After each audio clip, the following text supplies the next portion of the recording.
அழகேசன் என்ற வட்டி வியாபாரி, வட்டிக்கு காசு கொடுப்பவர் இருந்தார். அவர் மிகவும் கடுமையானவர். ஏழை மக்களிடம் கூட பணத்தை தயவு தாட்சணை இல்லாமல் வசூல் செய்வார். அழகேசன் மேடைக்கு வருகிறார். என் பணம் நேரத்துக்கு வரணும். ஒரு நாள் தாமதமானாலும் நான் விடமாட்டேன். நான் அழகேசன்டா. குபேரனுக்கே காசு கொடுத்து வட்டி வாங்க வேண்டாம். ஆமாம் அழகேசா, குபேரனுக்கேவா? எல்லாரிருந்தும் நம்ம காசு வசூல் பண்ணிடுவோம். காசு பணம் கொட்டு மணி மணி, காசு பணம் கொட்டு மணி மணி. அதே ஊருக்கு அருகில் மானா என்ற நல்ல மனிதன் வாழ்ந்தார். அவர் மிகவும் நேர்மையானவர். பிள்ளையாரே, எங்கள் ஊரில் ஒரு சின்ன கோயில் கட்டணும், அதான் ஆசை. நல்ல ஆசைடாமாண்ணா. கஷ்டம் வந்தாலும் கடவுள் நம்மளுக்கு துணை இருப்பார். நம்ம கிராம மக்களுக்கும் அதே ஆசை தான். Let's think positive. தங்கப்பை தொலைதல். ஒரு நாள் அழகேசன் பணம் வசூல் பண்ணிட்டு திரும்பி வரும்போது தங்க நாணயங்கள் இருந்த பையை வண்டியில் இருந்து தவற விட்டு விட்டார். ஐயோ ஐயோ, என் தங்க நாணய பையே காணும். அதில் 800 தங்க நாணயங்க இருந்தது. இப்போ போச்சே போச்சே. எங்கே விழுந்திருக்கும் அழகேசா? எனக்கு தெரியலையே.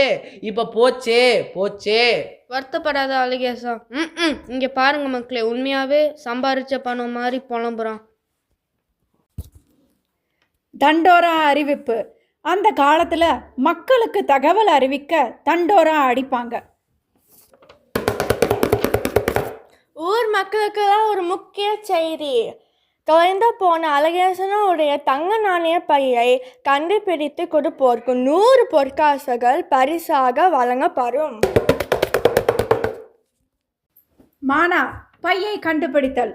அடுத்த நாள் காட்டுப்பாதையில் நடந்து சென்ற மானா ஒரு பையை கண்டான். பை, இதுக்குள்ள என்ன இருக்கும்? தங்க நாணய பைடா. இது பிள்ளையாரோட வேலையா இருக்குமோ? பிள்ளையாரே, நீங்களே எனக்கு காசு தந்துட்டீங்களா பிள்ளையாரே கோயில் கட்ட? டேய், நேற்று தண்டோர அறிவிப்பு கேட்டியா? இது அதுவா இருக்குமோ? இது அதுவா இருக்க கூட இருக்கலாம். நம்ம நேரமே போய் கொடுத்துட்டு அந்த பரிசுதாக 100 நாணயமே போதும் நம்ம கோயில் கட்ட. டேய் வேண்டாம்டா, அழகேசன் ஒரு நேர்மை இல்லாதவன். நம்ம இது வச்சே கோவில் கட்டிடலாம். வேண்டாண்டா, அது தப்பு. நீ பேசாம வா, அவளை போய் நம்ம பார்க்கலாம். நெஞ்சம் உண்டு, நேர்மை உண்டு, ஓடு ராஜா, நேரம் வரும் காத்திருந்து பாரு ராஜா. அழகேசன் வீட்டில் மானா. ஐயா, நான் உங்கள் தங்க நாணய பையை கண்டுபிடிச்சிட்டேன். இது உங்களோட தான் பாருங்க. இது என்னுடைய பை, என் தங்க நாணயம் பை. அப்பா, 800 தங்க நாணயங்க இருக்கு. ஐயா, தண்டோட சொன்னபடி பரிசு தொகையை தாங்க. எப்படி 100 தங்க காசை கொடுக்காமல் தப்பிப்பது என்று யோசனை செய்தான் அழகேசன். போய் என் பையில் 900 நாணயம் இருந்தது. நீ 100 எடுத்துட்டு நீ மீண்டும் காசு கேட்கிறாயா? நீ ஒரு திருடன். இல்லை ஐயா, நான் ஒரு நாணயம் கூட எடுக்கல. மானா நீதிக்காக பஞ்சாயத்துக்கு சென்றான்.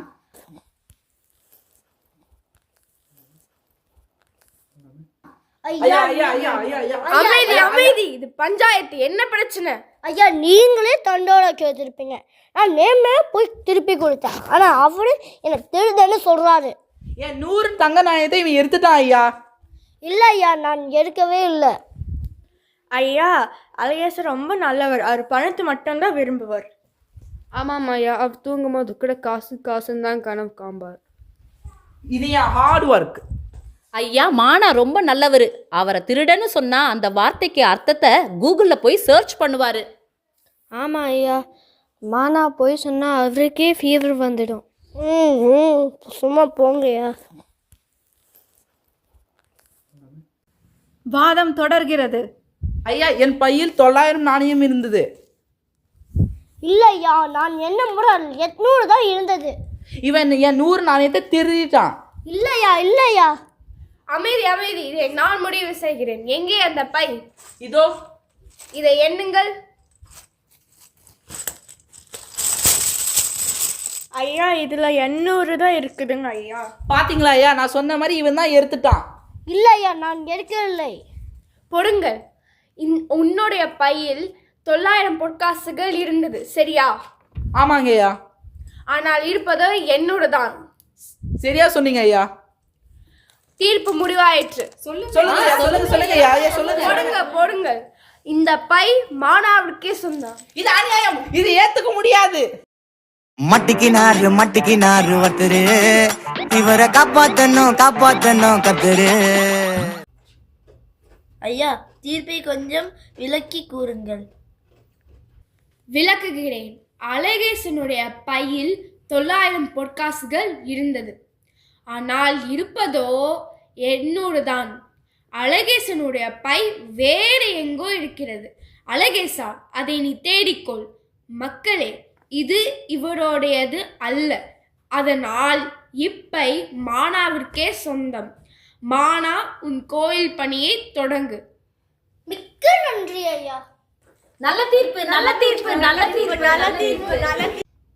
ஐயா, எனக்கு பரிசு தொகை போதும். மீதமுள்ளதை நீங்கள் ஊர் பணிக்காக எடுத்துக்கொள்ளுங்கள். மானா, நானும் இந்த ஊர் மக்களும் உன் நேர்மையை பாராட்டுகிறோம். அந்த வானத்தை போல மனம் படைத்த மன்னவனே, பனித்துளிய போல குணம் படைத்த தென்னவனே.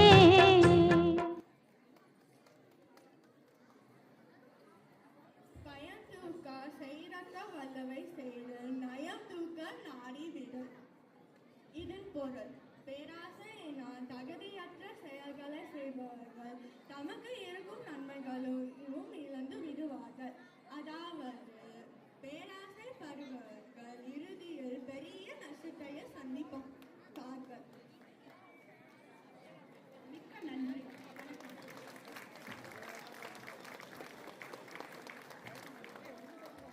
பலத்த கரகோஷங்கள்.